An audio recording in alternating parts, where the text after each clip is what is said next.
Fala pessoal, sejam muito bem-vindos ao nosso vídeo sobre a série de linguagem C. Eu sou o Vinícius e hoje eu vou falar sobre indentação e boas práticas de formatação no código. Eu vou ensinar vocês, vou mostrar para vocês como deixar um código de forma mais profissional, mostrar como se faz um código a partir das boas práticas. E por que isso é importante?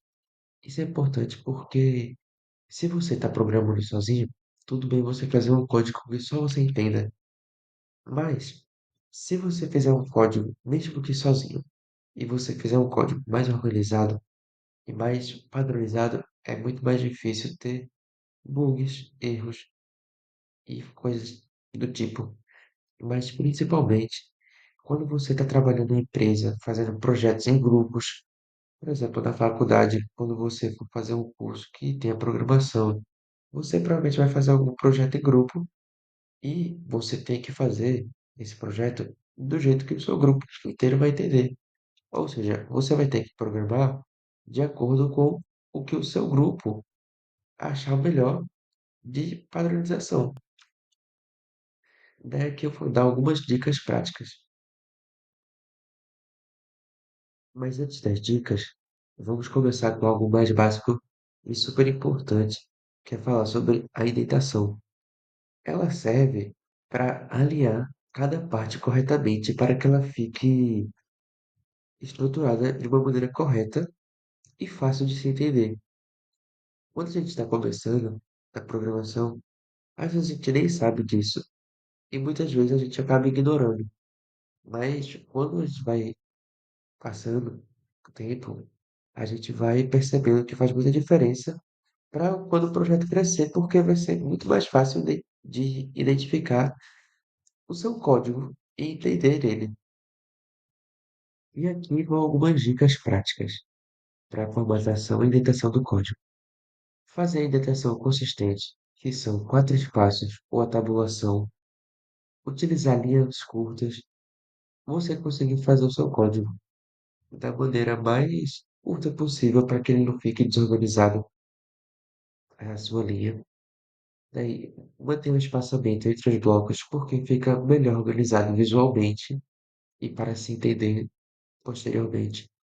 Usar ferramentas como ClickForward, plugins do VS Code também, por exemplo, e também temos o iStyle, deixar o código legível, que a legibilidade do código muitas vezes vai te ajudar a ter menos bugs, manter a organização visual dos blocos, ou seja, manter as chaves sempre alinhadas e evitar abrir uma chave e fechar a chave na mesma linha, porque senão vai ficar muito desorganizado a estrutura do seu código. E sempre colocar comentários fora da sua linha de código, ou não colocar ele dentro da lógica do seu código. Você vai colocar o seu comentário ou acima ou abaixo, ou você vai colocar ele ao lado do seu código, da sua lógica, porque senão ele vai acabar te atrapalhando muito. E além disso, também você pode usar as declarações agrupadas. Por exemplo, você usa um int junto do float, porque eles vão estar juntos e vai facilitar a sua leitura. Deixar os nomes alinhados. E também agora eu vou falar rapidinho da ferramenta Clean Format. Essa ferramenta, ela serve para te ajudar com a formatação de todo esse código que você tem, qualquer código que você tem. Ela basicamente organiza seu código de maneira automática para seguir um padrão de formatação, indentação, espaçamento, chaves, alinhamento, tudo isso. Você pode configurar esse padrão no arquivo chamado .cleanformat. E a partir daí, ela aplica as regras em todo o seu código, independente do tamanho do seu código. Com um único comando, ou até automaticamente, cada vez que você salvar o arquivo, você vai formatar ele para a maneira que você pedir para o Clean Format. É como você ter um assistente que ele faça isso para você, organizar seu código a qualquer momento. e toda hora que você quiser. Agora eu vou dar um exemplo para vocês de um código não formatado e um código formatado. Aqui temos esse primeiro código básico, que ele tá tudo na mesma linha, basicamente. Chave na mesma linha, abrindo e fechando na mesma linha. E fica um código feio de se ver, difícil de se entender, muito mais difícil do que esse código, que é a mesma coisa, só que ele tá aqui. A chave abre no lugar, fecha aqui. Ele tem todo ele é blocadozinho, alinhado. Daí abre aqui nessa primeira linha e também daí vai para a segunda linha e mostra o for, o int, daí abre outra chave, bota o printf e depois fecha o for e posteriormente ele fecha a main. Ou seja, ele fica muito mais organizado, muito mais fácil de se entender e de uma maneira que você, se fosse numa empresa trabalhando, seria melhor você fazer esse segundo código dessa maneira para que o seu grupo, em geral, entenda do que o primeiro código que temos, porque o primeiro código ele fica difícil de se entender. Se um pedacinho de código minúsculo já fica desse jeito, que fica muito difícil de se entender, imagine num código de 200, 300, 400, 500 linhas. Fica quase impossível de se entender o código se ele não tiver os seus comentários respectivos, não tiver agrupado as funções juntas, não tiver alinhado chave. Tudo isso vai deixar o seu código de maneira estranha e ruim de se trabalhar, se não tiver feito da maneira correta. Então é isso. E lembre-se que a indentação, o espaçamento, os nomes alinhados e as ferramentas certas ajudam no seu código e deixam ele de uma maneira mais legível e confiável. Oi, gente, tudo bem? Eu me chamo Rafael e agora nós vamos falar sobre os comentários dentro do seu código. Um dos primeiros hábitos que desenvolvemos ao começar a programar é o de comentar o código. Isso é uma prática bastante importante, mas existe uma grande diferença entre comentar bem e comentar demais.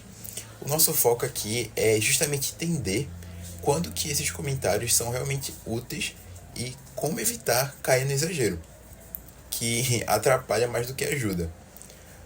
Bom, os comentários eles têm uma função muito específica, que é explicar o que está sendo feito e o porquê que aquilo está sendo feito.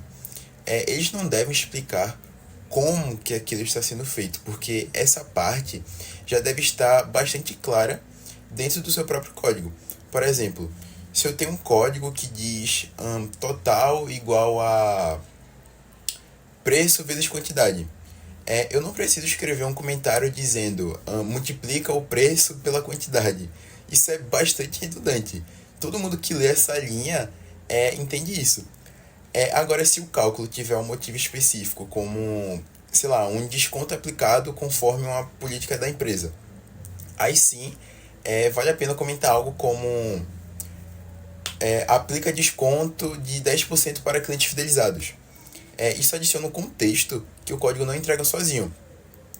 Então a dica que eu dou é se sentir que precisa comentar em cada linha do seu código, talvez o problema não seja, ou talvez o problema esteja no seu próprio código. Aí, em vez de adicionar um comentário, pense pense assim, eu consigo melhorar o nome dessa variável, ou eu posso dividir esse bloco em funções menores e mais descritivas, porque isso vai tornar o seu código mais claro e compreensível para quem for ler ele. Agora nós vamos falar sobre o excesso de comentários. Bom, imagine um código em que cada linha tem um comentário. Isso torna a leitura cansativa, polui o visual do script e ainda pode até mascarar os erros. Comentários antigos, por exemplo, que não foram atualizados, são uma armadilha comum. O código muda, mas o comentário ainda fica. O resultado disso um comentário que desinforma em vez de formar e ajudar quem estiver lendo. Sobre a forma de comentar, o ideal é usar duas barras e logo em seguida o comentário, para observações rápidas e diretas, geralmente acima de uma linha de código ou ao lado dela. Já o barra asterisco comentário asterisco barra serve bem para trechos maiores, explicações mais detalhadas ou para documentar blocos de lógica. Mas, de novo, é para ser usado com moderação. Agora, eu vou mostrar dois exemplos de uma mesma função. A primeira é com comentários úteis que contextualizam sem exagero, depois a mesma função, mas com excesso de explicações óbvias, que só atrapalham. Essa comparação vai deixar claro como os comentários certos tornam os comentários mais profissionais e legíveis. Bom, o primeiro código ele é um código bem mais harmônico, pois ele é uma função simples que possui apenas um comentário que apenas fala que a idade foi exibida na tela. Bem simples. Já o segundo código, ele é bem mais estranho de se ver, pois ele basicamente possui mais comentário do que código em si, né? E existem comentários bem desnecessários, como idade recebe valor 20, retorna zero para indicar que o programa acabou. Essas coisas já estão explícitas no código, tornando esses comentários bem desnecessários, né, para se fazer. Agora nós vamos falar sobre outro ponto essencial para escrever o código limpo, que é a escolha dos nomes para as variáveis e funções. Muita gente, principalmente no começo da jornada na programação, acaba usando nomes genéricos, curtos demais ou inconsistentes com a linguagem. Mas bons nomes fazem uma diferença enorme na clareza e na manutenção do código. O primeiro aspecto importante é o padrão de nomenclatura. Cada linguagem tem suas preferências. Por exemplo, em Python, usamos normalmente o snake case, que são nomes com palavras separadas por underline. Por exemplo, total underline aluno, calcula underline média. Já em JavaScript, o comum é usar o camel case, que são nomes juntos. Por exemplo, total aluno, calcula média, tudo junto. O importante realmente é escolher um padrão e seguir ele consistentemente dentro do seu projeto. O segundo aspecto é que os nomes eles precisam ser descritivos. Nomes curtos como X, A, B, tempo ou data podem até funcionar em algoritmos simples ou contextos bem definidos. Mas na maioria dos casos, eles só confundem. Se eu escrevo, por exemplo, resultado igual a x vezes y, surgem dúvidas como o que é x, o que é y.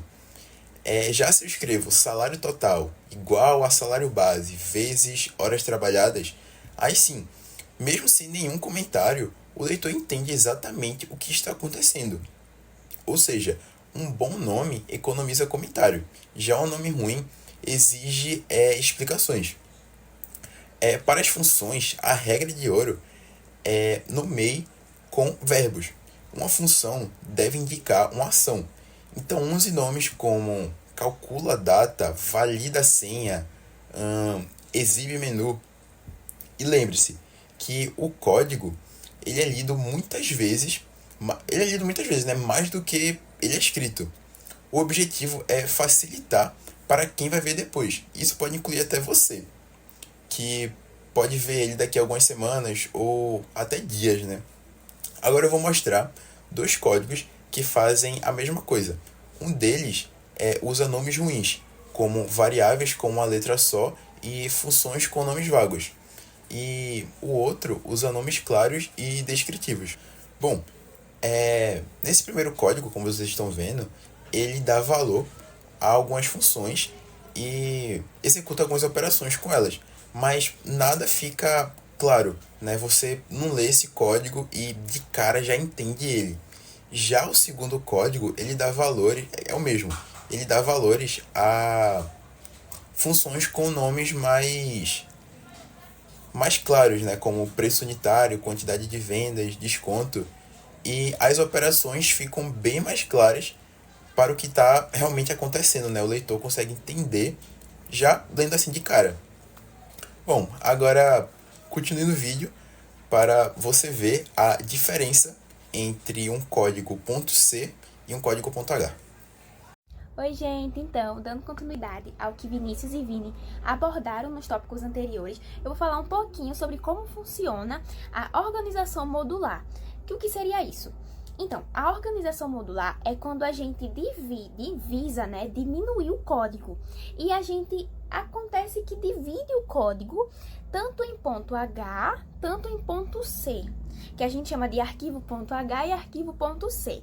O nome arquivo, claro, ele pode ser renomeado para o que você está abordando no seu programa. Arquivos.h, eles são chamados de arquivos cabeçalhos, que é onde vai haver as declarações, né, os protótipos que a gente chama, né, das funções, as definições do que você vai usar, do que você pretende usar no decorrer do seu código, né? E também temos o ponto C. O ponto C e o ponto H, eles estão intrinsecamente ligados, porque sem um não dá para, assim, dar continuidade ao outro e vice-versa. E o ponto C, eu já falei um pouco do ponto H, que é aquela questão do cabeçalho, que é o que você quer apresentar no seu código, né? A gente vai ver um exemplinho mais prático mais adiante, mas eu vou falar um pouquinho agora do ponto C. O arquivo ponto C, ele vai ser onde você literalmente vai declarar o que você quer fazer com essas variáveis que você declarou no ponto H, no cabeçalho. E as vantagens da modularização é justamente isso, é uma organização, é uma praticidade, né? É uma reutilização, porque você usando esse cabeçalho que você desenvolveu em tal código, em tal programa, você pode reutilizar esse mesmo cabeçalho em outros códigos, em outros programas, em outros arquivos. Organização, você pode dividir o seu código em partes menores. E isso, assim, é ótimo, porque geralmente a estrutura de um código é muito extensa, é muito grande, principalmente por conta da organização que um código deve ter, assim como foi abordado pelos meninos anteriormente, né? A questão das funções, onde elas vão estar, onde elas vão se encaixar, as observações que você coloca. Falando assim, é um pouco complicado de entender, mas vai ter uma prática um pouquinho mais na frente. Resumindo, o objetivo da organização, que é uma das vantagens da organização modular dos arquivos, é justamente você ter um aprendizado mais fluido, porque você vai ter uma visibilidade estrutural do seu código mais ampla. Você vai conseguir criar um padrão de cabeçalhos, de arquivos, no qual você só vai mudar, claro, né, a estrutura do código ao qual você quer adaptar, mas o cabeçalho, as variáveis, as funções, né, os protótipos que a gente chama, vão permanecer os mesmos. Claro, se você quiser mudar, pode mudar para que haja, assim, certa coerência com o que você deseja mudar ou fazer no seu código em particular, mas, no geral, a gente sempre usa aquelas mesmas variáveis para, tipo, coisas de soma, coisas de divisão, subtração, escolher números aleatórios, loops infinitos. A gente acaba sempre usando a mesma margenzinha ali. E a criação, né, eu e os meninos, assim como também o nosso grupo, aprendeu em programação justamente isso, essa questão de praticidade estrutural de um código. Referir na questão estrutural, né, do código, vou falar agora um pouco, vou puxar, né, linkar a estrutura de um projeto modular. Mas é que justamente aquelas três coisinhas que vão compor o desenvolvimento, né, do seu código, que é a main, né, a main.c, que é o arquivo principal. É dentro da main que vai ficar a sua função, que vai ficar os seus protótipos, os seus códigos. Tem o ponto H também. O ponto H, para ter uma analogia acho que mais visível para vocês, o ponto H é como se ele fosse, assim, o chefe. Para existir o ponto C, precisa do ponto H. O ponto H é a chefona, é o chefe, é o professor. E o ponto C é nós alunos, né, que vamos colocar em prática o que um professor fala. Né? O professor, ele ensina, mas é a gente que coloca em prática, né? Claro.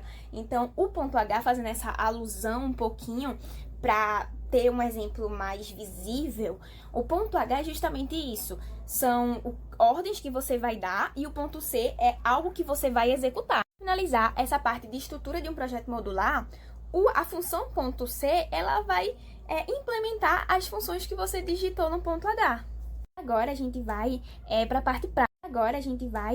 Para a parte prática que eu venho falando desde o início, para que vocês possam visualizar o que realmente é um ponto C e um ponto H na prática. Assim, só deixando aqui enfatizado que as cores que eu coloquei nas letras, né, elas são somente simulações, né? O código, ele funciona de verdade, é um código verdadeiro, mas as coresinhas da letra, elas são meramente ilustrativas. Então, vamos pro passo 1 agora, para a gente ver como é que funciona essa questão na prática, né? E o passo 1 é onde você vai montar o seu cabeçalho. Lembra que eu falei que o cabeçalho é o arquivo .h, é aquilo que você vai escrever para o que você deseja visionar no seu ponto C.